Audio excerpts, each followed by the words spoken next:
Assalamualaikum warahmatullahi wabarakatuh. Waalaikumsalam warahmatullahi wabarakatuh. Perkenalkan, saya Afri Jaleka Saputra dengan Dan saya Sawin Gabriel Tahayan. Di sini ingin mewawancari Kakak Putri Natasha, betul Kak? Iya, betul. Sebelumnya ini kami ini dari Prodi Pendidikan Bahasa Jepang angkatan 2024 yang ingin menanyakan tentang mutu pendidikan. Jadi kakaknya ini kan pasti pernah kuliah juga. Iya, betul. Kalau boleh tahu kakaknya ini dari pendidikan mana? Saya pendidikan matematika. Oh, pendidikan matematika. Gimana Kak? Menurut kakak enak gak? Seru gak matematika itu? Kalau menurut saya pribadi ya seru sih, tapi kalau kebanyakan teman-teman bilang takut, susah Iya, gitu. betul, sama seperti saya juga. Baiklah, boleh Kak, kami tanya-tanya dulu nih sedikit tentang mutu pendidikan yang ada di Indonesia. Oke. Untuk yang pertama, kami ingin bertanya pada kakak, yang kakak pahami tentang konsep mutu pendidikan yang selama ini kakak alami dan kakak rasakan dalam hal belajar mengajar selama ini. Oke, kalau menurut saya konsep mutu pendidikan, di mana mutu itu kan kualitas ya. Iya benar. Nah, jadi kalau mutu pendidikan berarti kualitas pendidikan yang ada di suatu instansi gitu kan, Iya, instansi benar pendidikan.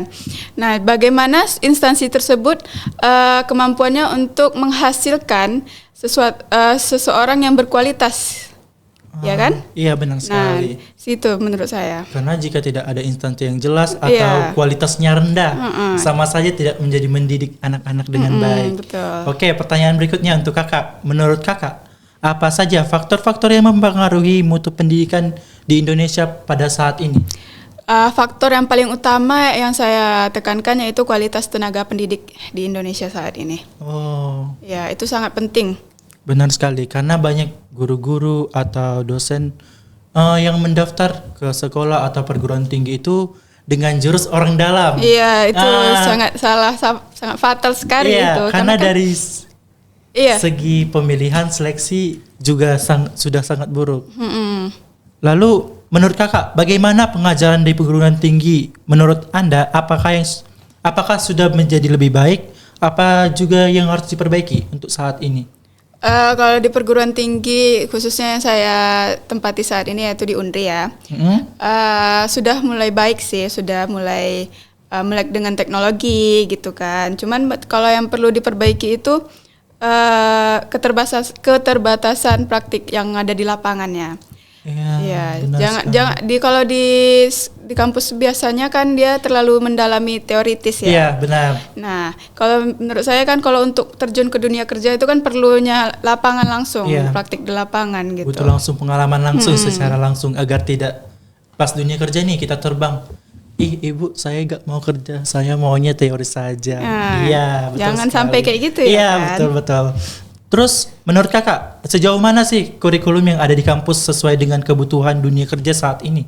Nah, itu tadi kurikulum di di kampus saat ini kan dia masih kurikulum yang menekankan ke teori, pembelajaran yang pahami teori inilah dari dulu. Cuman dosen ini tidak memberitahu teori ini nanti guna nggak di dunia kerja. Iya, benar, nah, benar, teori benar. ini nanti di dunia kerja pakai apa ya? Untuk apa gitu. Jadi Iya. kurang pemahaman tentang itu gitu. Nanti dia suruh belajar sendiri. Kita sebagai siswa kan gak bisa berpikir kritis langsung cepat Iya, gitu. jadi kita kan harus diberitahu dulu ini gunanya untuk apa gitu kan.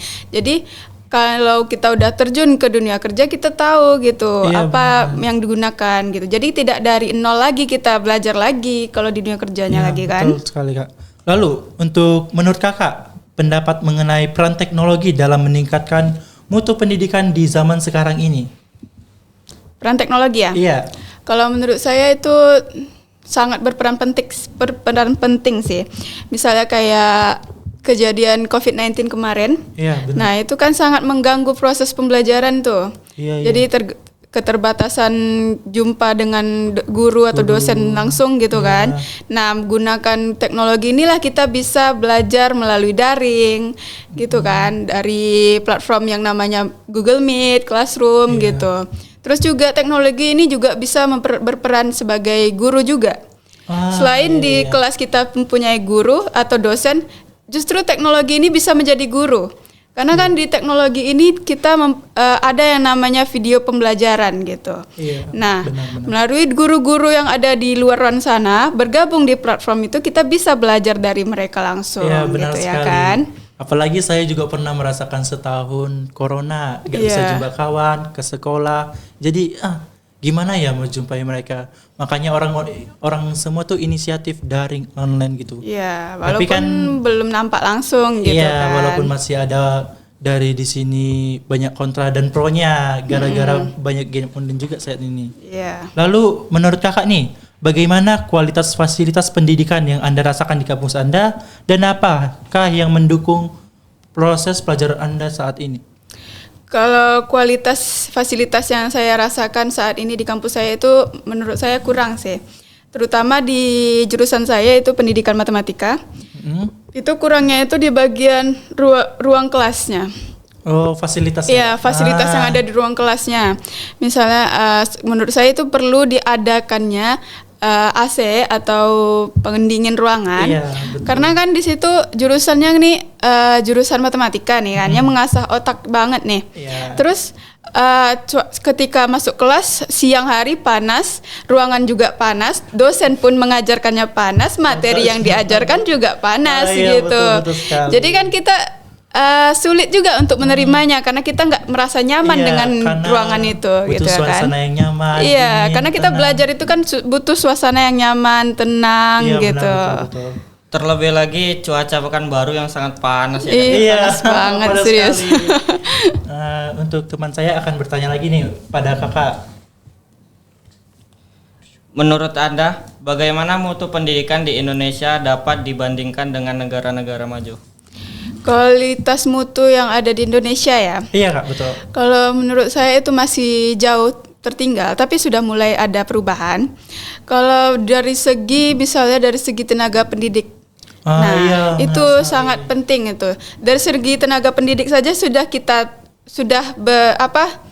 berbanding jauh gitu. Iya. Karena di luar negeri itu kan dia kalau untuk merekrut guru atau dosen pasti dia melalui seleksi yang ketat gitu. Iya, benar. Pakai ujian juga loh Iya, itu. benar, Kak. Tapi kalau di Indonesia yang saya lihat ini ada guru dia berkompetensi nih, dia punya kualitas nih. Iya, benar. Tapi diduluankan orang yang dia kenal gitu. iya, Nah, dan betul. dia nggak tahu itu kompetensinya bagus atau enggak gitu ya yang kan. dibilang jalur orang dalam tadi. Iya, betul. Padahal dia sudah punya potensi, punya bakat yang lebih baik untuk mendidik tapi ditolak. Iya, saya itu kurang setuju sih. Iya, begitulah pemerintah Indonesia yang harus diubah mungkin. Iya, ya, itu Kak. salah Iya. satunya yang harus diubah. Semoga nanti Bapak Prabowo nanti bisa merubah semuanya lebih baik lagi. Iya, bagus.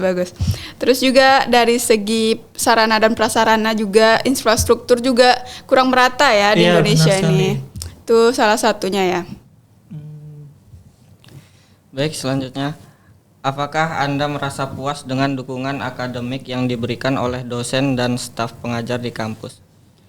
Kalau saya sudah puas sih, sudah puas. Misalnya kayak ketika saya tidak paham dengan materi saya bertanya dengan dosen tersebut dan dosen tersebut juga memberikan umpan balik yang baik gitu ke saya dan saya juga paham dengan apa yang disampaikan. Cuman kalau ya ada beberapa yang belum saya kurang puas itu seperti misalnya ketika bimbingan nih. Iya, bimbingan kan saya sebagai mahasiswa tingkat akhir nih. Iya, Kak, betul. Nah, saya kan perlu nih bimbingan dengan dosen, tetapi ketika saya cari dosennya Menghilang. bukan menghilang tapi ada cuman tidak tepat waktu gitu. Oh. Jadi saya juga terlambat juga menjadi tugas saya Tugas gitu, kakak juga. tugas akhirnya. Tuh kalau waktu kakak bimbingan gitu, ada gak teman kakak yang lebih diutamakan dosen gitu? Kalau gitu ada beberapa, tapi bukan bimbingan saya sih. Ada bimbingan teman-teman saya yang lain Oh. kayak gitu. Jadi di situ kita merasa, dia kok lebih duluan Iya, kan? karena dia udah duluan nih, kita belum gitu. Padahal kita juga butuh bimbingan gitu iya, kan? betul. Selanjutnya. Sejauh mana evaluasi dan umpan balik yang diterima dari dosen berkontribusi terhadap peningkatan mutu pendidikan Anda? Evaluasi dan umpan baliknya ya. Iya, betul. Sejauh mana evaluasinya? Em, umpan baliknya sudah saya rasakan, sudah baik. Kayak pengembangan kualitas pengajaran itu sudah baik. Iya, betul. Terus juga saya perlunya yang adanya itu perbaikan kurikulum sih. Oh, Karena janganlah terlalu terpaku dengan teori saja gitu. Karena kan Iya. kita kuliah ini kan untuk terjun ke dunia kerja Ya, ya benar kan. sekali. Nah, teori itu juga penting, tapi teori ini harus ditekankan juga ini gunanya di dunia kerja seperti ya, apa benar gitu sekali. ya kan. Karena mungkin ada dari teori-teori dari guru atau pengajar yang nggak seharusnya diajarkan tapi tidak ada di dunia kerja. Ya, itu. kan menjadi tanda tanya bagi semua. Ini kapan ya digunakan Iya, gitu. betul sekali, Kakak. Baik, untuk pertanyaan terakhir Kak, apa yang dapat dilakukan oleh pemerintah untuk meningkatkan mutu pendidikan di Indonesia? Kalau bagi pemerintah ya, kalau saya pribadi harusnya adanya pelatihan-pelatihan berkelanjutan sih untuk tenaga pendidik yang ada di Indonesia gitu. Iya, betul. Kayak betul. misalnya seminar-seminar apa, bukan seminar sih namanya, dia pelatihan. Kayak kursus gitu, Kak. Iya, kursus untuk kayak misalnya memperdalam bagaimana lagi bukan ilmu tapi memperdalam bagaimana menyampaikan ke siswa gitu. Iya, betul, Karena betul. dia ada dosen atau tenaga pendidik ini dia paham dengan materi dia sendiri, Iya. tapi dia tidak pandai menyampaikan ke mahasiswanya Iya. gitu. Kayak misalnya dia bisa mengerjakannya, Iya, cuman dia tidak bisa memberikan pengarahan kepada mahasiswanya untuk paham dengan apa yang dia pahami gitu. Iya, saya juga pernah merasakan itu, Kak, waktu SMA, MTK. Nah, Karena MTK ini yang namanya rumus pasti ada anak-anaknya juga Iya. sampai akhir. Guru ini menjelaskan panjang lebar, dia mengerti tapi kami apa ya? Iya. Itu ya kan. Gak dapat sama sekali. Gitu, itu perlu diberikan pelatihan sih Iya, menurut benar-benar, saya. Kak. Karena itu kan juga menunjang kualitas tenaga pendidik juga itu. Iya, karena semua kualitas itu diberikan pada siswa untuk mendidik juga. Terus juga menurut saya kurikulum lagi juga saya tekankan kurikulum sekarang ini perlu adanya perbaikan lagi sih. Kalau kurikulum Merdeka sekarang ini terlalu memberikan kebebasan dengan siswa atau mahasiswa itu saya tidak cocok sih menurut saya. Saya lebih suka kurikulum betul, yang betul. dulu yang seperti KTSP Iya, K13. atau K13 masih mending lah Iya, masih gitu. mending banget. KTSP sih lebih lebih lengkap sih Iya, bukunya betul. gitu.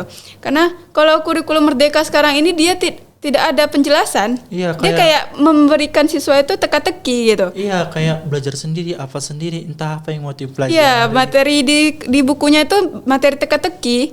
Kayak Iya, dia harus betul, mencari tahu sendiri gitu. Tapi kalau di buku KTSP dulu diberikan penjelasan, diberikan contoh, baru siswanya itu memodifikasi pertanyaan Iya, lain benar, gitu. benar. Bisa ditingkatkan lagi tingkat kesulitannya. Iya. Tapi sudah ada konsep dari awal-awalnya diberikan gitu. Iya, benar, Kak. Apalagi kalau KTSP ini kan kalau kita ke perpustakaan nih misalnya langsung dapat. Kalau kurikulum Merdeka mana ya? Iya, nggak di dapat mana semua. gitu. Iya, betul sekali. Itu aja sih menurut saya yang perlu ditingkatkan lagi, diperubah. Ada lagi? Cukup sekian dari kami, Kakak. Terima kasih untuk Kak Putri Natasha sebagai narasumber kami pada saat ini, yang dimana Kakak sudah menjelaskan nih tentang mutu pendidikan, faktor-faktor apa yang mempengaruhi pendidikan saat ini, dan juga tentang tenaga pengajar yang kurang berkualitas tadi. Kami sangat berterima kasih atas kontribusi Kakak, dan semoga dengan podcast ini bisa banyak yang menonton dan juga bisa merealisasikannya ke dunia biar Menteri Pendidikan itu dengar, janganlah kurikulum yang seperti ini tapi yang seperti ini. Bisa mengajarkan konsep pendidikan yang lebih bermutu. Iya. Terima kasih untuk Kakak. Assalamualaikum warahmatullahi wabarakatuh. Waalaikumsalam warahmatullahi wabarakatuh.